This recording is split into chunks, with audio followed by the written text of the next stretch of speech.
So I'm going to show you a few creative uses of sidechaining in Logic. Sidechaining is used on compressor a lot, but it's on other effects. I'm going to be showing you some compressor usages. What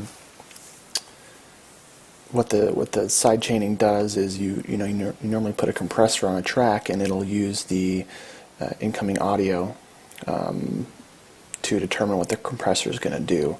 So that incoming audio is going to activate the compressor when it hits the threshold, and it's going to be reduced by the ratio that it's above that threshold, and the attack and release are going to affect the audio coming out of that. Now when you sidechain, the compressor is still going to affect the audio track that it's on, but it's going to react to the signal by whatever you sidechain it to.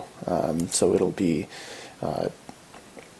looking at the audio that's happening on input 1 or a bus that we're going to use later to determine when to turn the compressor on, when to reduce the signal. I'm going to try starting out with 2 software instruments, and I'm going to make my first one be a Ultrabeat drum kit, the multi-output, and if you don't get that right at first you can switch it over and it won't get rid of your drums, which is nice. And we're going to do the IDM kit 1, and we'll be good there. Then I'm going to make a bass line out of an ES2 synthesizer, and I'm going to use, which one is it? I think resonant legato. Yeah, that's it. Okay, so first I'm going to record some parts here. So I'll just loop a little bit, throw in the click track. Okay, and then play on my keyboard. I don't like that.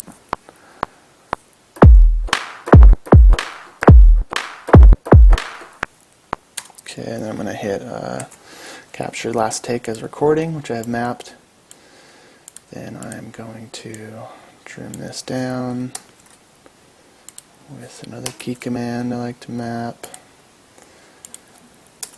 which is split region at locators, and then we should have a nice loop here.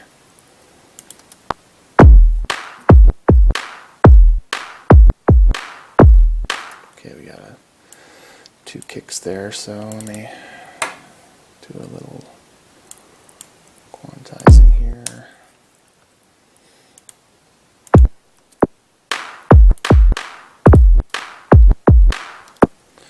It's kind of hard to play live when you're recording because I'm using a like rerouting software to capture the audio from this, so although I'm not that great anyway, but that was kind of off. So now if we listen,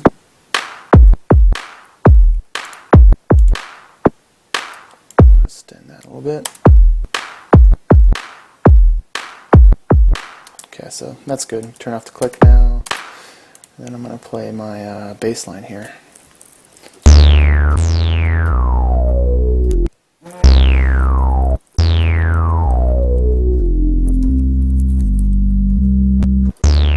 Okay, I think I know what I'm going to play now. So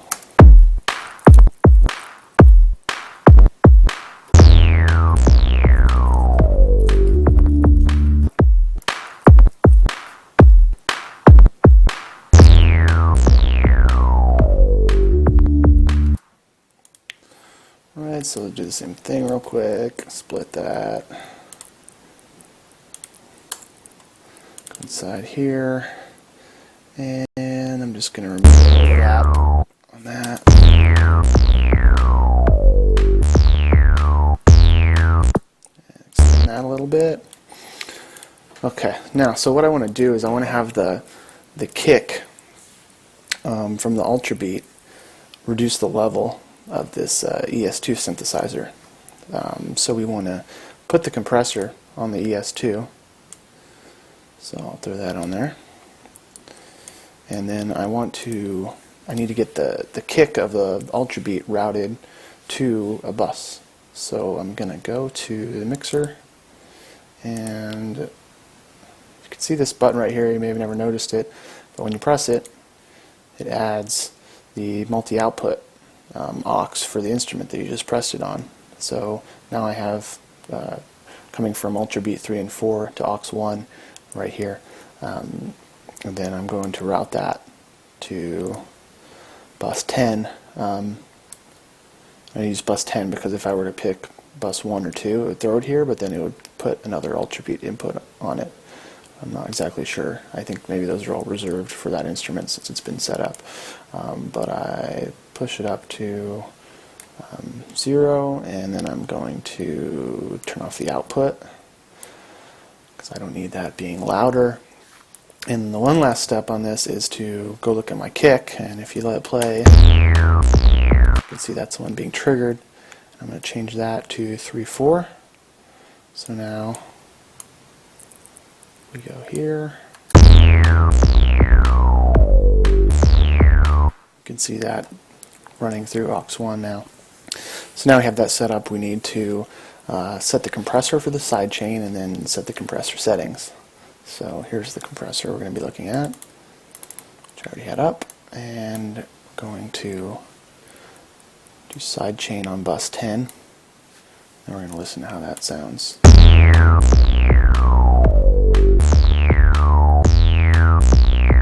So there's not a huge amount of noticeable difference right now. I'm going to turn the threshold down a little bit, turn the ratio up a whole bunch. Turn up the knee.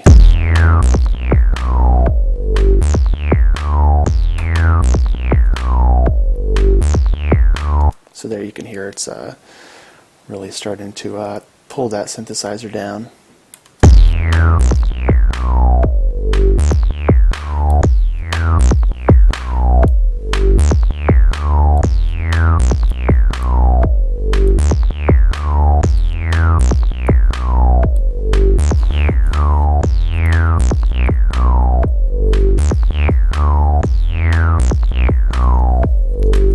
Okay, so that'll work. One last step, we'll spice it up just a little bit with some distortion on the bass.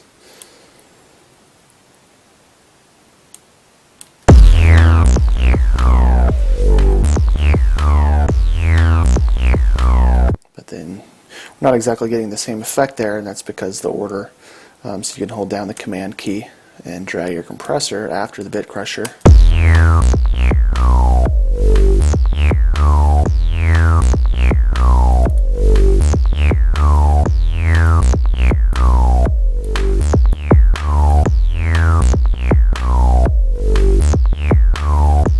Here's another side chain I have set up. I have this African kit playing.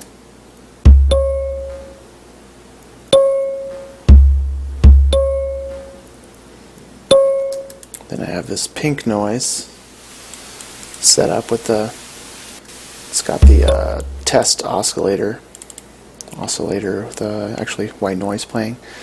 And that's just constantly going.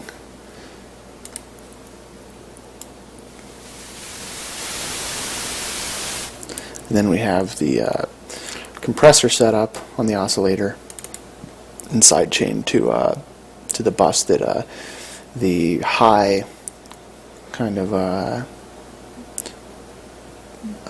marimba noise or whatever that is playing. So if you want to hear it, that noise there.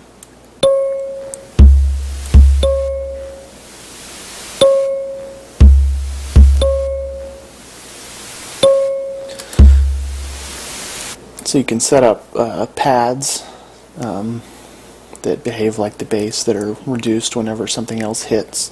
Of course you could do that automatically with, not automatically, this is a way to do it automatically instead of having to draw in automation curves as each hit happens. And it kind of has a different character that you probably wouldn't get when you're drawing things in as well. So that's two scenarios of doing that. there's other plugins that use sidechaining. So there's other applications that you can use this with. So knowing how to set up the bus and how to set up multi-output instruments helps get you going. So good luck.